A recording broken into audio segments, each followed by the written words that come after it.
आज मैं एक्सप्लेन करने वाला हूँ एक बहुत ही बेहतरीन कोरियन हॉरर मूवी को जिसका नाम है Spirits the beginning of fear. Movie बहुत ही खतरनाक है, काफी कंफ्यूजिंग भी है। हो सकता है कि आपको आधी मूवी तो समझ में नहीं आएगी स्टार्टिंग में, लेकिन एंड तक देखिएगा आपको पूरी की पूरी मूवी डिटेल में समझ में आ जाएगी। एक एक चीज, एक एक थियोरी मैंने एक्सप्लेन करी है और कल ही मैंने एक्सप्लेन किया है हाल ही में ही रिलीज हुई एक interesting Indonesian real story horror movie को। इनकेस आपने मिस कर दिया है जाकर देख लीजिए, उसका लिंक आपको नीचे पिन्ड कॉमेंट में टॉप पे मिलेगा। तो चलिए अब बिना किसी देरी के चलते हैं सीधा वीडियो की तरफ।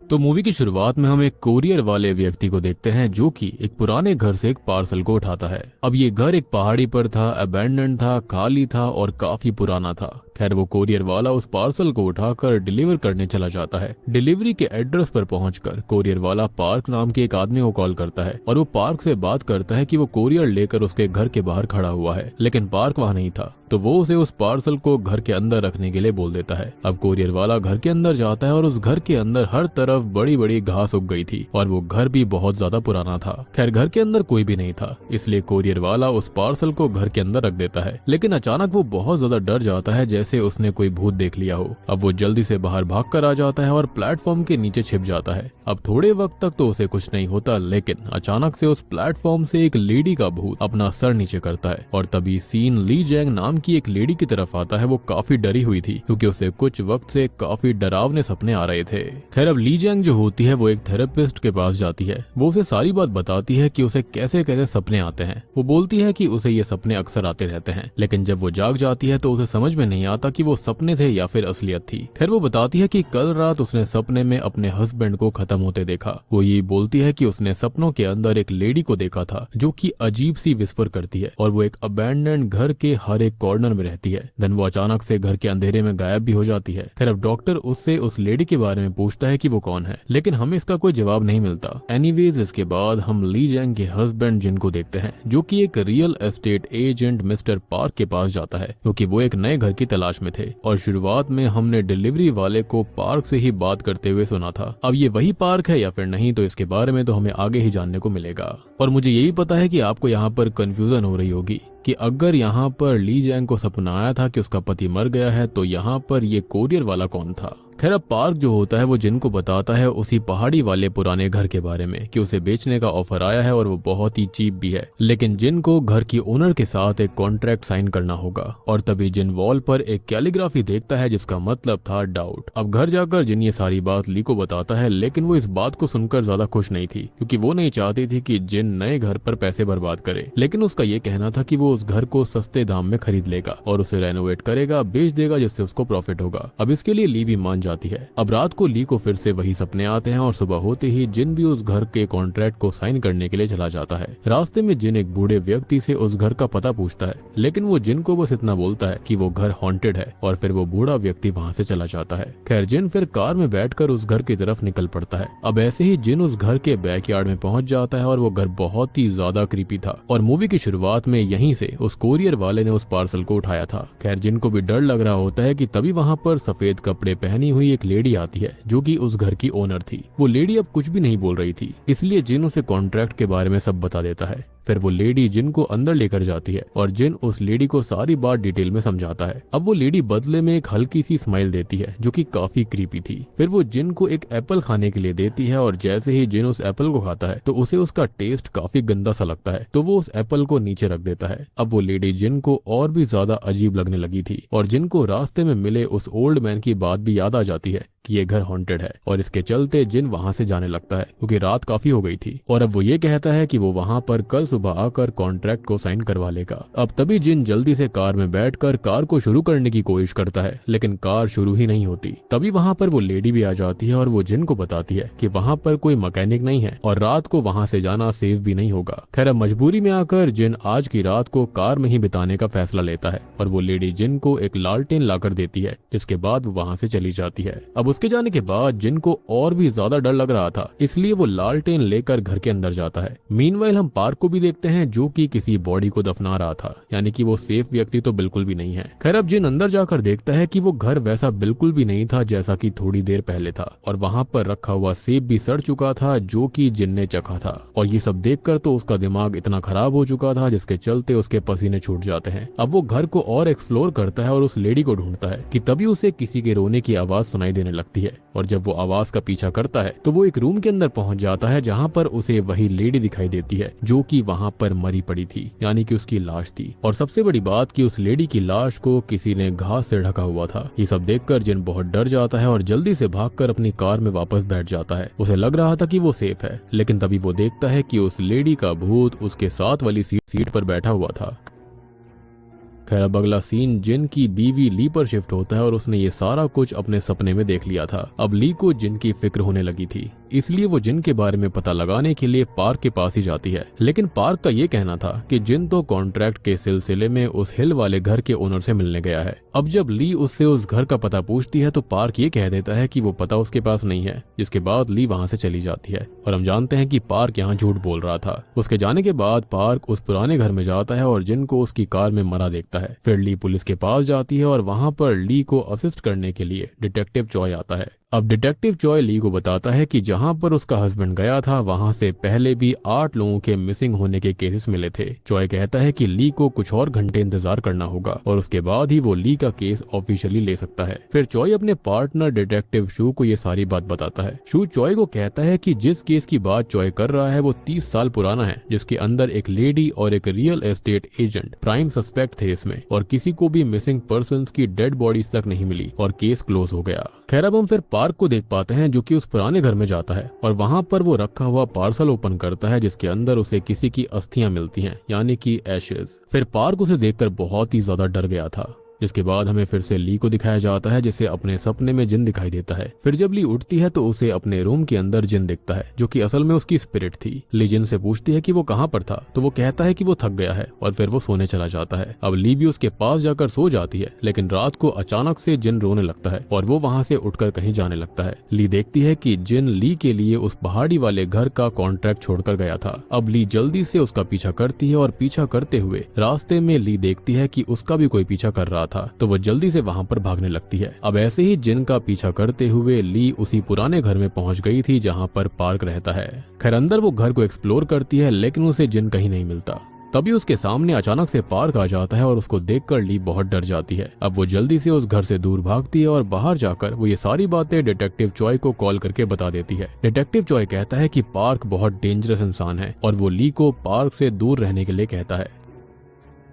अब अगली सुबह पार्क अपने ऑफिस से अपनी चीजें समेट रहा था। मीनवाइल घर के अंदर ली को जिनकी डायरी मिलती है और उसमें पार्क के बारे में कुछ बातें लिखी हुई थी और ये बात ली चॉय को भी कॉल करके बताती है। उसमें लिखा हुआ था कि रूमर्स है कि पार्क ने ढेर सारे लोगों को उस घर में मारकर उस पहाड़ी वाले घर में दफनाया है। अब उन लोगों की स्पिरिट जिंदगी और मौत के बीच फंस गई है और उस डायरी के अंदर ली के सपनों के बारे में भी लिखा हुआ था जिसके अंदर वो उसी पुराने घर के अंदर स्पिरिट्स को देखती थी।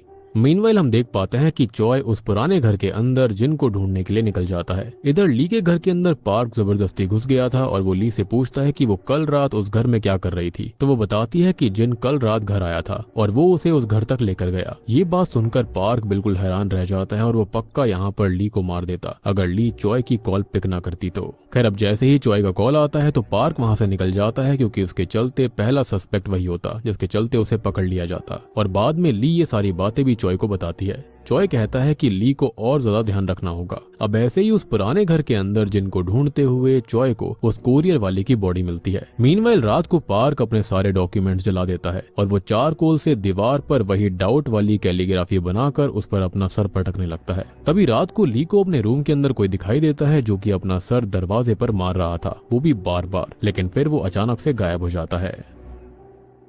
अब अगले दिन चॉय पार्क के ऑफिस में जाता है और उसको पता चलता है कि वहाँ पर पार्क है ही नहीं। उसे लग रहा था वो भाग गया है। फिर वहाँ पर ली भी आ जाती है और वो बताती है कि पार्क काफी डरा हुआ था। चॉय ली को बताता है कि उन्हें उस घर के अंदर से 2 बॉडीज मिली हैं और हो सकता है कि पार्क ने जिन को भी खत्म कर दिया होगा। मीनवाइल डिटेक्टिव शू भी पार्क को ढूंढ रहा था और जो कैलीग्राफी पार्क ने लिखी थी शुरुआत में वो भी भी उसको देख रहा होता है और मुझे लगता है कि ये कोई कैलीग्राफी नहीं थी बल्कि ये मंत्र और चैंटिंग वगैरह थी जो कि शायद वो किसी से बचने के लिए कर रहा होगा।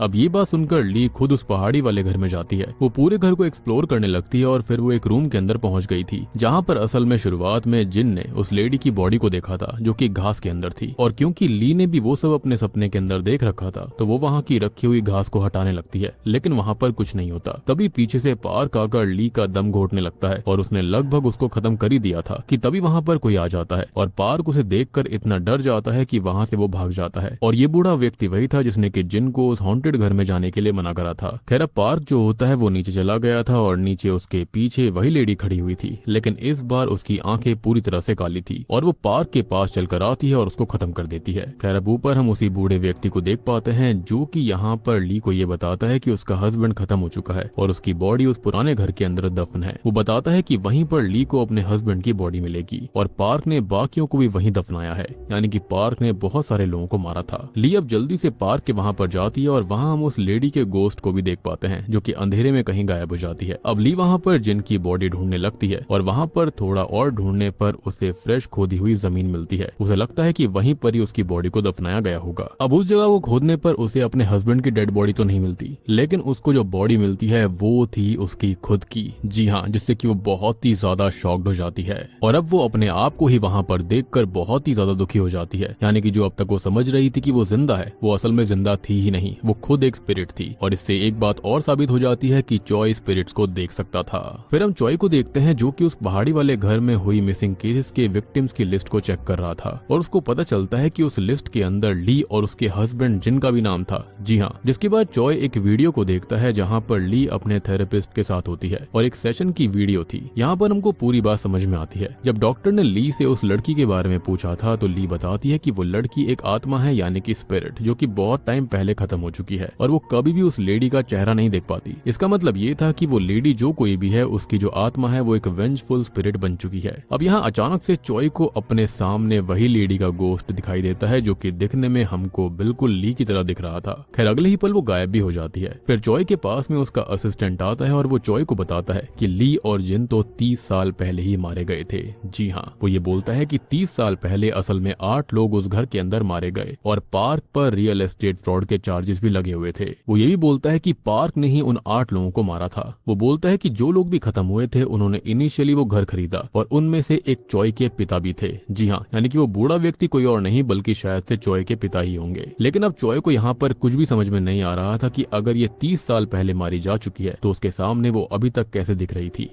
फिर चॉय जो होता है वो ली के घर चला जाता है और देखता है कि 1988 के बाद ली के घर ना कोई न्यूज़पेपर आया था ना ही कोई मैगजीन। अंदर पूरा घर खाली पड़ा हुआ था। अब वहाँ पर उसे एक बक्सा मिलता है जिसके अंदर उसे घर के डॉक्यूमेंट्स मिलते हैं और असल में ये वही पहाड़ी वाला घर है जहाँ पर इन लोगों ने पहले ही उसको अपने नाम करवा लिया था। यानी कि पार्क इनको ये घर ऑलरेडी बेच चुका था, जिसके बाद शायद से उसने उन दोनों को ही मार दिया होगा और दफन कर दिया होगा वहीं पर, जिसके चलते ही उनकी स्पिरिट्स यहाँ पर घूम रही थी। अंदर पूरा घर खाली भी पड़ा हुआ था, लेकिन तभी चॉय को एक क्लोजेट में से आवाज आती है। उसे वहां पर किसी चीज के होने का एहसास होता है। वहां पर जाकर देखता है तो उसे ली की डेड बॉडी दिखाई देती है जो कि वहां पर 30 साल पहले थी। यानी कि पार्क ने उसे वहीं पर मारकर दफन कर दिया था और पुलिस को कभी उसकी बॉडी मिली ही नहीं। और ये इस चीज को सिग्निफाई करता है कि चॉय के पास में आत्माओं को देखने की शक्ति थी। सबसे बड़ी बात कि वो स्पिरिट से बात कर सकता था और मुझे लगता है कि वो भी यहाँ पर ली की तरह ही सपनों में देखा करता होगा और मुझे लगता है कि ली उससे हेल्प मांग रही थी। और अब मूवी के एंडिंग सीन में हम पार्क के घर के अंदर उसी लेडी के गोस्ट को देखते हैं जो कि खुद ही ली होती है। और बूम, इसी के साथ में ये मूवी यहीं पर खत्म हो जाती है। तो दोस्तों ये थी Spirits the beginning of fear film की कहानी। उम्मीद करता हूँ कि आपको फिल्म अच्छी लगी होगी। को ये मूवी समझ में नहीं आई है। पार्क नाम का एक रियल एस्टेट एजेंट हुआ करता था 1980s के आसपास, जिसके पास में एक घर था जिसको वो बेचना चाहता था, लेकिन उसके मन में लालच था और वो एक साइको किलर भी था, जिसके चलते उसने 8 लोगों को ये घर बेचा। लेकिन अल्टीमेटली हुआ ये कि जब भी वो घरों को बेचा करता था उसके बाद वो उनके ओनर्स को खत्म कर दिया करता, उनकी लाशों को दफन कर दिया करता था, जिससे कभी भी लोगों को या फिर पुलिस को वो लाशें मिली ही नहीं थी। चॉय के पिता भी उसके अंदर इन्वॉल्व हो रखे थे और इसलिए ही शायद ली की जो आत्मा थी वो चॉय के पास में आई थी। वो बूढ़ा व्यक्ति चॉय के ही पिता थे। बात रही कि वहाँ पर वो डिलीवरी वाला आदमी कैसे मारा गया था, तो मुझे लगता है कि यहाँ पर जो ली होती है ना, उसको एहसास ही नहीं था कि वो एक बहुत ही वेंजफुल स्पिरिट बन चुकी है, जिसके चलते उसने ही उस डिलीवरी गाय को मारा। जैसे होता है ना कि पोजेशन में आकर कोई इंसान किसी को मार देता है, लेकिन बाद में उसे ऐसा लगता है कि जैसे कि वो एक सपना होगा। सेम चीज ली के साथ हो रही थी। उसे वो सारी चीजें दिख रही थी जो घटनाएं पास्ट में हुई थी, जैसा जैसा वहाँ की स्पिरिट्स के साथ में हुआ। यानी कि जो लोग वहाँ पर मारे गए थे उन सभी की स्पिरिट्स उस घर में कैद हो गई थी। तो पार्क ने ऐसा ही किया होगा, बहुत सारे लोगों को एक घर बेचा और पैसे के लालच में साइकोपन के चलते उसने बहुत सारे लोगों को मारा, जो कि कुल मिलाकर 8 लोग थे। लेकिन इनकी जो वेंजफुल स्पिरिट थी, यानी कि आपने नोटिस किया होगा कि जब पार्क जो था वो यहाँ पर ली के घर के अंदर आया था, जो कि वही पहाड़ी वाला घर था, तो उसकी जो नजरें थी ना वो ली के ऊपर नहीं थी, बल्कि वो इधर उधर देख रहा था। ऐसा फील हो रहा था जैसे कि वो ली की स्पिरिट को देख नहीं पा रहा, लेकिन सेंस कर पा रहा था। और इसी के चलते उसने अपने घर के अंदर अपने ऑफिस में उन कैलीग्राफीज को बनाया था, जो कि असल में कुछ चैंटिंग थी, जो कि उसको स्पिरिट से बचाया करती। लेकिन जब ली का असिस्टेंट उसके घर को देखने आया था, तो वहाँ पर शायद उसने उन चैंटिंग्स को हटा दिया था, जिसके चलते ही इन स्पिरिट्स ने उनको मार दिया। यानी कि ली की स्पिरिट ने ही यहाँ पर पक्का पार्क को खत्म कर दिया होगा, क्योंकि शू ने चॉय को बताया था कि 30 साल पहले ही ली और उसका पति मारे गए थे। और यहाँ पर साथ ही साथ 6 और लोग भी खत्म हुए थे, जिनको मारने वाला कोई और नहीं बल्कि पार्क रियल एस्टेट एजेंट था, जो कि कभी नहीं मिला था। उसकी मौत काफी मिस्टीरियस तरह से हुई थी, जिसको ली की ही स्पिरिट ने मारा। लेकिन वो खुद को किसी और के रूप में देखा करती थी, क्योंकि उसको कुछ याद ही नहीं था कि उसके साथ क्या हुआ। और मुझे लगता है वो एक लूप के अंदर फंस गई थी, जहाँ पर वो बार बार चॉय से हेल्प मांगने की कोशिश कर रही थी। और चॉय इसलिए क्योंकि उसके भी पिता इसी चीज का शिकार हुए थे। एंड आई बिलीव कि इस केस में इसलिए ही चॉय को इतना ज्यादा इंटरेस्ट आ रहा था। तो आपको यहाँ पर शुरुआत से लेकर जो जो चीजें दिखाई दे रही थी, वो असल में वो सारी घटनाएं थी जो कि इनके साथ में 30 साल पहले घटी हुई थी। इसलिए आपने नोटिस करा होगा कि चॉय कभी भी पार्क से डायरेक्टली नहीं मिला था, ना ही डायरेक्टली कभी बात करी थी। सबसे बड़ी बात कि वो अपने ऑफिस में इसलिए उसको नहीं मिला था क्योंकि वो जिंदा ही नहीं था। और ये जितनी भी स्पिरिट्स हमको दिखाई गई हैं, यानी कि चॉय और शू के अलावा, वो सभी की सभी यहाँ पर अपनी ही लाइफ को याद कर रही थी कि आखिर उनके साथ क्या हुआ है। एंड आई बिलीव कि चॉय के जो पिता थे ना, खाली उनकी स्पिरिट को याद था कि उनके साथ क्या हुआ था, और वो सबको गाइड भी करती थी कि उस हॉन्टेड हाउस में मत जाओ। सबसे बड़ी बात कि ली को उसने गाइड भी करा था कि वो जाकर अपने घर के बाहर देखे, वहाँ पर उसे एक बॉडी मिलेगी अपने हस्बैंड की, लेकिन उसे वहाँ पर खुद की ही बॉडी मिलती है, जो कि ये एहसास करवाता है कि हाँ, अब वो जिंदा नहीं थी। और जब चॉय ली की उस वीडियो को देख रहा होता है, तो वहाँ पर भी उसके सामने उसकी स्पिरिट आई थी, जो कि उसको यही बताना चाहती थी कि वो मर चुकी है। और ये सब चीजें किसी और ने नहीं बल्कि पार्क ने ही करी थी। तो बेसिकली ये मिस्ट्री अब सॉल्व हो गई थी। और यहाँ पर जो भी ड्रीम्स आना, ये सब चीजें बेसिकली यही दर्शाता है कि जो स्पिरिट्स हैं वो एक तरह की लूप में फंसी हुई थी। उनके लिए 30 साल का टाइम जो था वो कुछ भी नहीं था। उन्हें तो ऐसा ही लगता था जो था वो कुछ भी नहीं था। उन्हें तो ऐसा ही लगता था जैसे कि अभी 2-4 दिन ही बीते हों। सबसे बड़ी बात कि यहाँ पर जो ली होती है ना, उसने यहाँ पर किसी को भी नहीं मारा था। यानी कि हमको दिखाया गया था कि एक स्पिरिट ने जिन को मार दिया था, जबकि ऐसा बिल्कुल भी नहीं था। खाली यहाँ पर यही याद करवाने की कोशिश करी जा रही थी कि ये सारे लोग जिंदा नहीं थे और इनको मारने वाला कोई और नहीं बल्कि कहीं ना कहीं पार्क ही है। बात रही डिलीवरी गाय की, तो शायद उसको हो सकता है कि ली की स्पिरिट ने मार दिया होगा, वो भी अनजाने में, या फिर ये हो सकता है कि उसको भी पार्क ने ही मारा होगा, क्योंकि उसने लास्ट टाइम पार्क से ही बात करी थी। इनफैक्ट हमने एक सीन भी देखा था जहाँ पर पार्क जो होता है वो ली के घर में आता है और उसको पीछे से उसका गला दबाने लगता है। तो शायद से वही वो पल था जब उसने उसको खत्म किया होगा।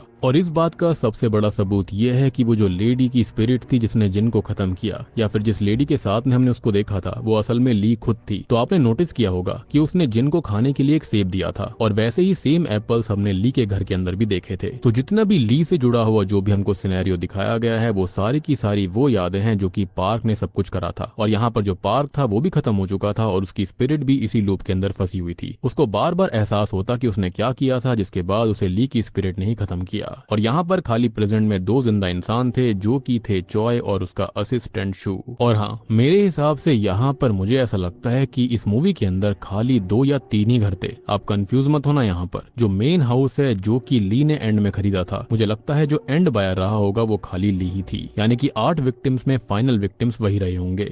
तो हम यहाँ पर जो भी घर देख रहे हैं वो खाली 2 ही हैं, या तो ली का और दूसरा पार्क का। तभी तो यहाँ पर बार बार दोनों घर की चीजें इधर उधर मिला करती थी। और सिंपल सी ली की स्पिरिट ने किसी तरह से चॉय से मदद मांगी थी कि वो उनको आजाद करवा दे। एंड आई बिलीव कि अब उनकी आत्मा को मुक्ति मिल जाएगी। तो उम्मीद करता हूँ कि आपको ये फिल्म अच्छे से समझ में आ गई होगी। समझ में आ गई है तो वीडियो को लाइक कर दीजिए। चैनल के ऊपर नए हो तो सब्सक्राइब कर लेना। लेकिन अगर आपका फिर भी कोई डाउट है तो आप कॉमेंट सेक्शन में पूछ सकते हो। तो मैं आप सबको मिलता हूँ अगली वीडियो के साथ में। तब तक के लिए